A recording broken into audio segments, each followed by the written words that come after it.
Təsəvvür edin ki, bir yerdə partlayış olur, amma yəni onun iqtisadi şokunu minlərlə kilometr uzaqda olan, o hadisə ilə ümumiyyətlə heç bir sərhəddi olmayan başqa bir ölkə yaşayır.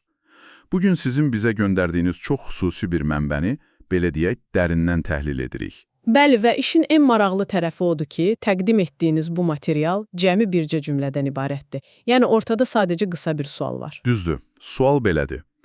İran savaşı ən çox hansı ölkələrə təsir edəcək? Yəni adətən biz informasiya bolluğu içində batırıq, amma bəzən bax belə düzgün verilmiş bir sual bütün mənzərəni dəyişə bilir. Hə, tamamilə razıyam. Çünki bu qısa sual əslində çox böyük bir qlobal tapmacanı özündə gizlədir. Yaxşı, gəlin bunu aydınlaşdıraq. Sizin göndərdiyiniz bu sual ilk növbədə, yəni təsir anlayışının özünü ön plana çıxarır. Mən bunu belə təsəvvür edirəm. Necə deyərlər, sanki sakit bir gölə böyük bir daş atırsınız. Aha, və dalğalar dərhal hər tərəfə yayılmağa başlayır. Ay sağ ol. Yaxud da müasir qlobal iqtisadiyyatı çox köhnə, belə həddindən artıq yüklənmiş bir elektrik şəbəkəsinə bənzədə bilərik. İranda və ya o regionda baş verəcək bir qısa panma sadəcə o otağın işıqlarını söndürmür. Çox maraqlı bənzətmədir əslində. Çünki şəbəkə qeyri-bərabər yükləndiyinə görə, mərkəzdəki o balaca bir dalğalanma belə dünyanın o biri ucundakı hər hansı bir sənaye mərkəzində qəfildən qaranlıq yarada bilər. Bəli, heç gözləmədiyin bir yerdə. Bəs bu mənbənin, xüsusilə bu sualı qabartması bizə qlobal miqyasda nə deyir? Yəni, bu zəncirvari reaksiyalar necə baş verir? Bilirsiniz, burada ən diqqət çəkən məqam odur ki, analitiklar bu mexanizmi izah edəndə hadisənin birbaşa özünə yox, ikinci və üçüncü dərəcəli təsirlərə baxırlar. Yəni, lokal bir hərbi münaqişə başlanan kimi, tutalım qlobal yük daşımaları üçün sığorta haqları anidən sıçrayır. Aha, risk artır deyə qiymətlər də qalxır. Düzdür. Bu da gəmilərin fərqli, daha uzun, yəni daha bahalı marşrutlar seçməsinə səbəb olur.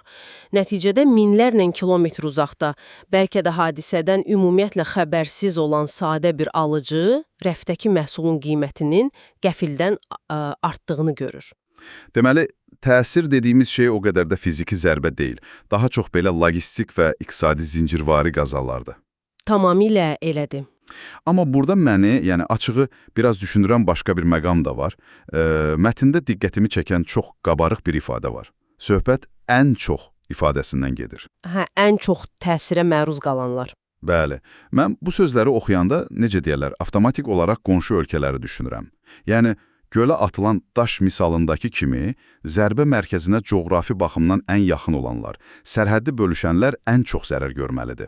Yəni, məntiq bunu diktə edir axı. Əslində, məsələnin ən fundamental və bəzən bizi yanıltan tərəfi də elə budur.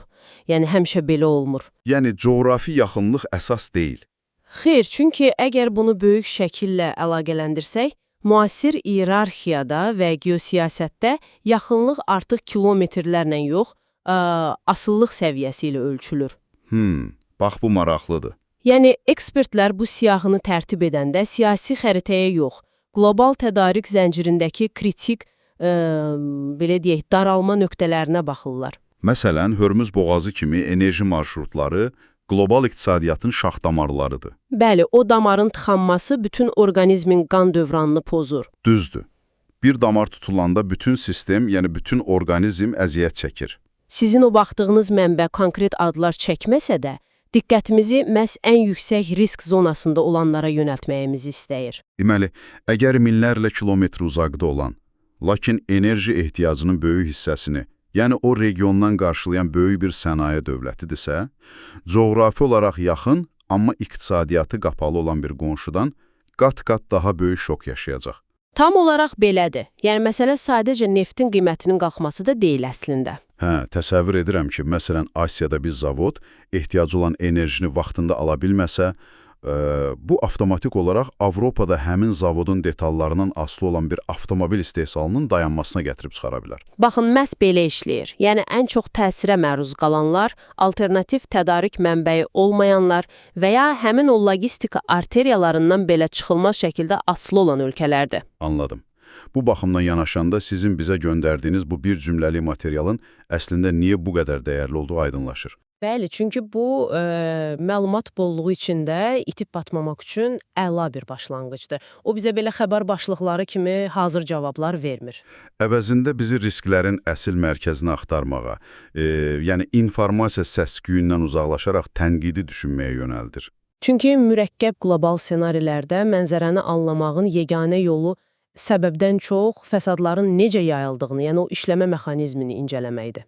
Tamamilə haqlısınız.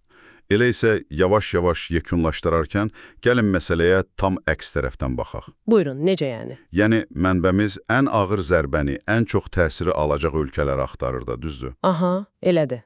Bəs iqtisadiyyatların, texnologiyaların və logistikanın bir-birinə bu qədər belə sıx hörüldüyü müasir torda, belə böyük bir dalğadan tamamilə kənarda qala biləcək, heç təsirlənməyəcək hər hansı bir dövlətin olması ümumiyyətlə mümkündürmü? Çox dərin sualdır əslində. Yəni doğrudan da heç təsirlənməyəcək bir yer varmı? Ay sağ ol. Yəni, qlobal şəbəkənin elə bir küncü, elə bir bucağı varmı ki, oraya o qısapanmanın təsiri heç vaxt çatmasın? Bu da sizin, yəni bizi dinləyənlərin özlüyündə düşünməsi üçün açıq bir sual olsun. Həqiqətən də üzərində xeyli düşünülməli mövzudur. Bu dərin təhlilimizə qoşulduğunuz və bu cür maraqlı, həm də düşündürücü mənbəni bizimlə bölüşdüyünüz üçün təşəkkürlər. Gələn təhlillərdə görüşənədək.